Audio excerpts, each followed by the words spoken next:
आओ जिस हस्ती के उर्स मुबारक में बैठे हो, हमने देखा नहीं, बराह रास्त उनको सुना नहीं, बस जो सुना किबला हजूर की जुबान मुबारक से सुना, किताबों में पढ़ा, जो कुछ थोड़ा बहुत आया है।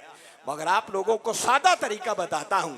अगर जानना चाहते हो फरीदे मिल्लत रहमतुल्लाहि ताला अलैहि का इल्म कैसा था, तो उनके तराशे हुए पैकर के इल्म, उनकी सीरत का अंदाजा करना चाहते हो तो उनके तराशे हुए पैकर ताहिर की सीरत का अंदाजा करो। उनके हिल्म का अंदाजा करना चाहते हो तो उनके तराशे हुए पैकर के हिल्म से उनके हिल्म का अंदाजा करो। उनकी कुव्वते इस्तिदलाल का मुशाहदा करना चाहते हो तो उनके लख्ते जिगर फरजंदे अर्जुमंद, जिनकी तरबियत की खातिर उन्होंने सब कुछ कुर्बान किया, उनकी कुव्वते इस्तिदलाल को देखो, तुम्हें समझ आएगी फरीदुद्दीन की कुव्वते इस्तिदलाल क्या। वो आलिम भी थे, वो सूफी भी थे, वो बहुत बड़े खतीब भी थे, वो अदीब और शायर भी थे, तबीब और हकीम भी थे, बहुत बड़े मुअल्लिम और उस्ताद भी थे। अगर मैं कहूं तो बेजा ना होगा, बस चूंकि उन्होंने खुद को छुपा दिया, जबकि हकीकत में नजर आता है कि वो मुहद्दिस भी थे, वो मुफस्सिर भी थे, वो मुफक्किर भी थे, और उन जैसा बड़ा मुंतजिम भी कोई नहीं होगा, उन जैसा मुरब्बी कोई नहीं होगा। इन सारी बातों को अंदाजा करना हो तो उनके तराशे हुए पैकरे ताहिर को देखो।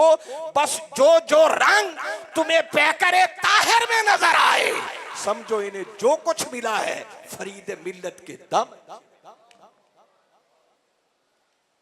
हर खूबी का असल मस्तर, असल मखजन, असल मंबा, असल सरचश्मा, जहां से किबला हुजूर को सब कुछ मिला है, वो एक ही दर है, एक ही जगह है, एक ही मकसद है, एक ही सरचश्मा है, और वो हुजूर फरीद मिल्लत रहमतुल्लाहि ताला।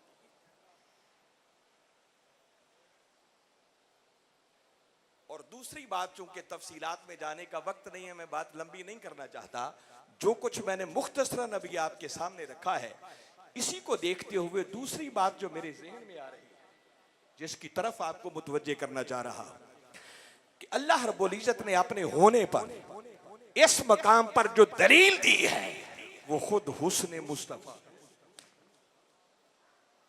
वो सीरत मुस्तफा है, वो किरदार मुस्तफा है, जो फरमाया ना, महबूब ये मुझे नहीं मानते, तुम्हें भेज रहा हूं, अपना पैकर दिखाना और दिखा कर कहना होवा रब्बी।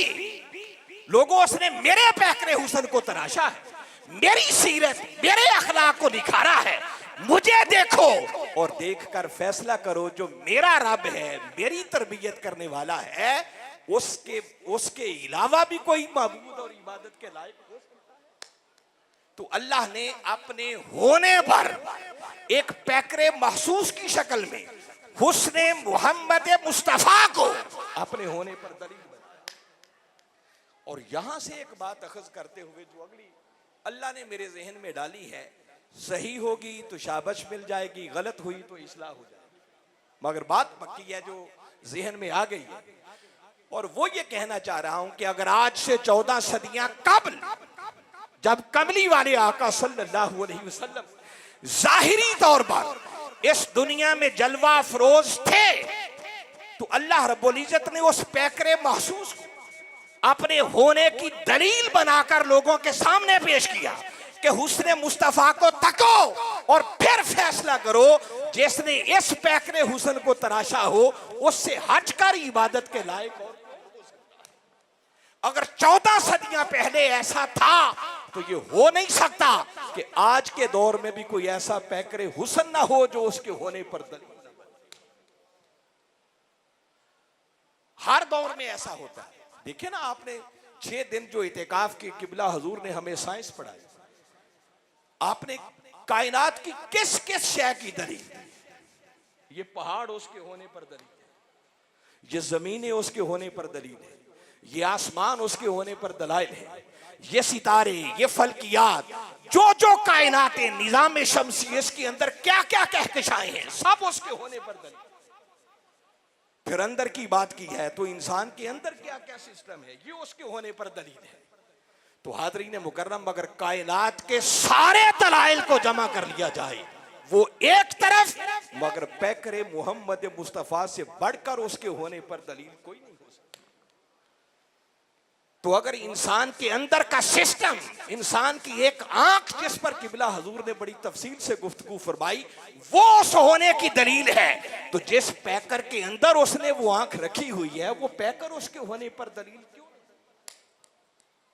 हर दौर के अंदर उसने ऐसे हुस्न के पैकर रखे होते हैं, ऐसी सीरत, ऐसे किरदार के मालिक इंसान बनाए होते हैं कि जिनकी सीरत को देखें तो खुदा याद आता है, जिनकी सूरत को देखें तो खुदा याद आता है।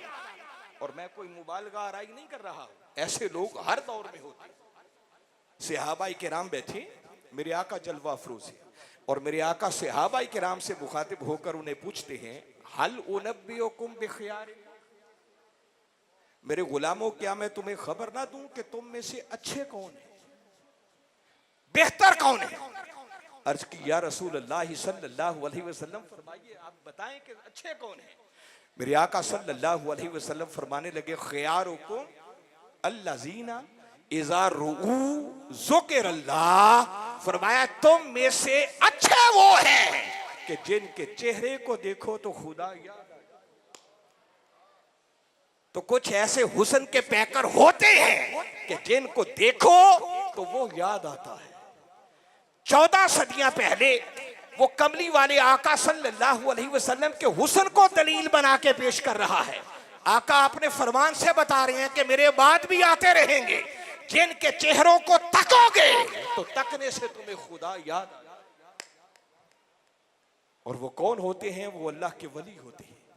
और अगर कुछ ऐसे हर दौर में होते हैं जिनको तकने से खुदा याद आता है, तो अल्लाह की इज्जत की कसम पूरे शरह सदर के साथ कह रहा हूं कि इस वक्त रुए जमीन पर सबसे बढ़कर जिस हस्ती के चेहरे को तकने से खुदा याद आता है, उस हस्ती का नाम डॉक्टर मोहम्मद ताहिर कादरी।